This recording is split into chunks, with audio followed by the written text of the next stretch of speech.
បាទសូមគោរពនឹងជំរាបសួរអាយដាមលោកជំទាវលោកស្រីអ្នកនាងកញ្ញាពុកម៉ែបងប្អូនទាំងអស់ជាទីគោរពជាទីរាប់អានខ្ញុំបាទសូមធ្វើការបញ្យល់នៅរបៀបនៃការទស្សន៍ទាយនៅក្នុង app MySB ដែលខ្ញុំបានចងក្រងប្រចាំឆ្នាំមើលទិសជាសត្រូវនិងមើលទិសជាមិត្តដែលយើងត្រូវទស្សន៍ទាយប្រចាំឆ្នាំនោះដោយយើងបដោតទៅលើឆ្នាំខ្មែរដែលចាប់ពីខែមេសារហូតដល់ខែមេសាវិញដោយយើងកំណត់យើងនៅថ្ងៃទី16ខែមេសាឆ្នាំចាស់រហូតដល់ថ្ងៃទី14ខែមេសាឆ្នាំថ្មីដែលជាឆ្នាំមហាសង្ក្រាន្តដោយយើងកំណត់យើងនៅគេហៅថាមេសារាសីដែលជាផ្កាយមេសានឹងវិលជុំវិញព្រះអាទិត្យក្នុងមួយជុំស្មើនឹង365ថ្ងៃហើយអញ្ចឹងយើងកំណត់យកថ្ងៃចែកមហាសង្ក្រាន្តនេះដែលជាថ្ងៃចូលឆ្នាំខ្មែរក្នុងការទស្សន៍ទាយមើលរាសីបាទដោយយើងនៅក្នុងនោះដែលយើងបានសរសេរចែកចេញក្នុងមួយឆ្នាំចែកចេញជា3មានដើមឆ្នាំកណ្ដាលឆ្នាំនិងចុងឆ្នាំដើមឆ្នាំនោះគឺយើងចាត់ទុកខែមេសាគឺចាប់ពីខែ4ខែ5ខែ6ខែ7ខែ8នេះដែលយើងចាត់ទុកថាជាដើមឆ្នាំហើយខែ8ខែ9ខែ10ខែ11យើងចាត់ទុកថាជាកណ្ដាលឆ្នាំនៃការទស្សន៍ទាយហើយខែចុងឆ្នាំនោះយើងចាត់ទុកខែ12ឆ្នាំចាស់និងខែ1ខែ2ខែ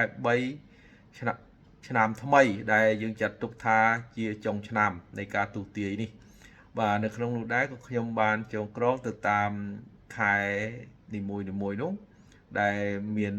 រាសីបាទរាសីរបស់លោកអ្នកនឹង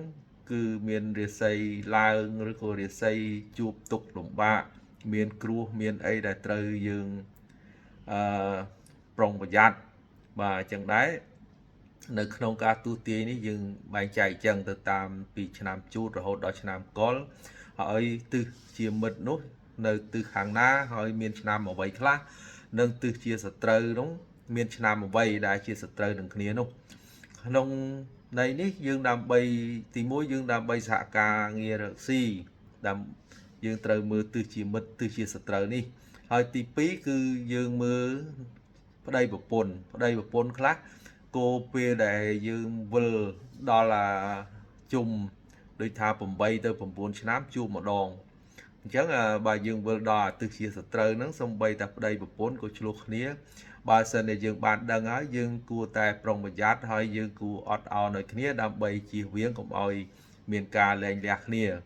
ដោយសារខ្ញុំបាននឹងបានដកពិសោធន៍ឃើញច្រើនអ្នកដែលដល់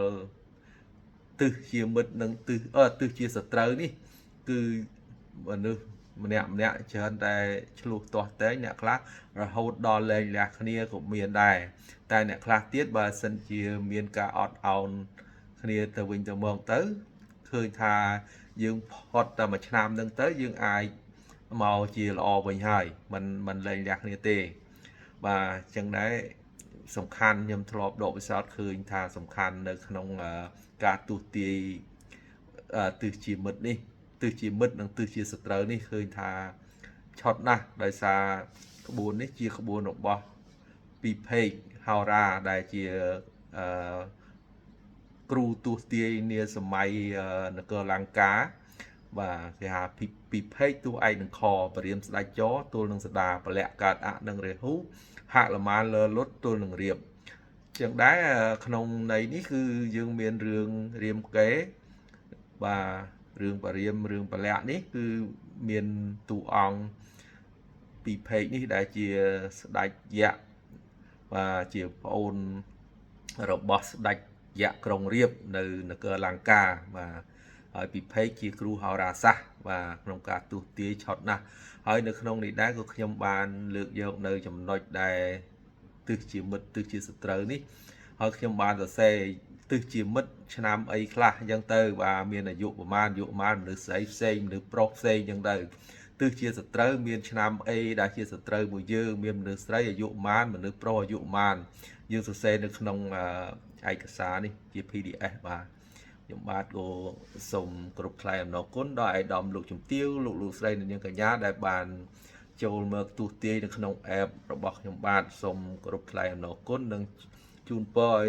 អាយដាមលោកជំទាវជួបនៅពុទ្ធពរទាំង4ប្រការគឺអាយុវណ្ណៈសុខៈពលៈចូលមានគ្រប់ក្រុមគ្រួសារបាទសូមជម្រាបលា